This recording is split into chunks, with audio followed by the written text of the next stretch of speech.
ang nag-deliver papunta sa bahay nila Pangulong Bongbong Marcos at Speaker Martin Romualdez mag-insert o magpasok ng 100 billion worth of projects sa BICAM. Sana po ay hindi nila ako mapatay bago ko mailabas ang lahat. Ginawa ko lang ang utos sa akin, pero ngayon handa na akong harapin ang lahat. Ginagamit ng administrasyon ang buong resources ng bansa para tumahimik ako. That he will shoot me if I will talk. Gagamitin ako bilang panakipbutas sa kanilang kampanya laban sa korupsyon.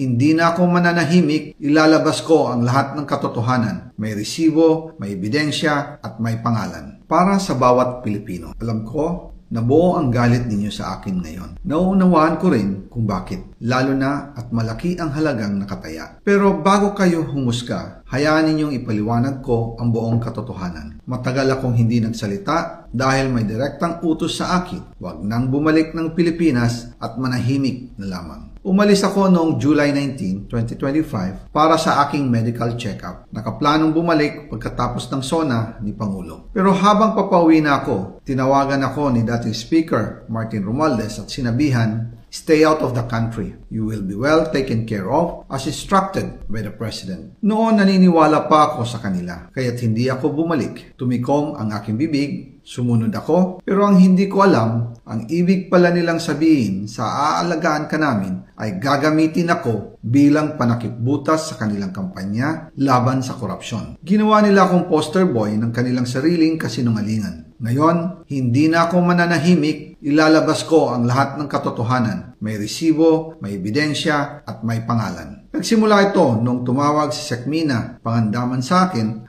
nung nag-umpisa ang BICAM process last year, 2024. Ang sabi niya, katatapos lang ng meeting nila ni Pangulo at may instructions na mag-insert o magpasok ng 100 billion worth of projects sa BICAM. At sinabi pa ni Sekmina, "You can confirm with Yusek Adrian Bersamin dahil magkasama sila sa meeting ni Pangulong BBM noong araw na yon." Tinawagan ko po agad si Yusek Adrian Bersamin at tinanong ko kung may instruction nga ba ang Pangulo na magpasok ng 100 billion during their meeting. Ang sabi niya ay totoo nga po. Right after our conversation, tinawagan ko po si dating Speaker Martin Romualdez at nireport ko ang instructions ng Presidente to insert the 100 billion projects. At sinabi niya sa akin, what the President wants, he gets. After ng ilang araw, nag-set po ng meeting si Sekmina Pangandaman at Yusek Adrian Bersamin sa amin ni dating Speaker Martin Romualdez sa Aguado Building in front of Gate 4 ng Malacanang at nandun din po si Yusek Jojo Cadiz. During the meeting, binigay po ni Yusek Adrian Bersamin ang listahan na worth 100 billion